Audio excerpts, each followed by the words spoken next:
অনুরাগ ছোঁয়া বর্তমানে বাংলা টেলিভিশনের সবচেয়ে পুরনো এবং সবচেয়ে সফল ধারাবাহিক।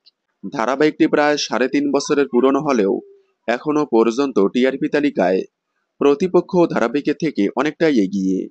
অনুরাগ ছোঁয়ার অপোজিটে অনেক ধারাবাহিক নিয়ে আসা হলেও একটি ধারাবাহিকও টিকে থাকতে পারেনি। বেস্ট কনসেপ্ট, বিগ কাস্টিং, দুর্দান্ত প্রেজেন্টেশন হলেও অনুরাগ ছোঁয়ার টান টান জমজমাট এপিসোডে সব ধারাবাহিক পিছিয়ে। অনুরাগ ছোঁয়া একমাত্র ধারাবাহিক যেটি সবচেয়ে বেশি প্রতিপক্ষ ধারাবাহিক তাড়িয়েছে।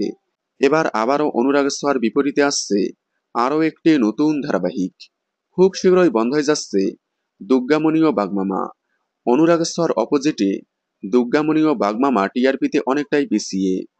অনুরাগ ছোঁয়া 4+ টিআরপিতে, অন্যদিকে দুর্গামণি ও বাগমামা 2+ টিআরপিতে। যার কারণেই এবার ধারাবাহিকটি বন্ধ করে দেওয়া হচ্ছে। তাহলে এবার অনুরাগ ছোঁয়া আরও একটি প্রতিপক্ষকে তাড়ালো। এবার নতুন প্রতিপক্ষ আসছে। এদিকে অনুরাগ ছোঁয়ায় খুবই টান টান এপিসোড হচ্ছে। দেখা যাক আগামীতে অনুরাগ ছোঁয়া তার জয় অব্যাহত রাখতে পারে কিনা। আপনাদের কি মনে হয়, অনুরাগ ছোঁয়া কি জয় অব্যাহত রাখতে পারবে? কমেন্টে জানাবেন।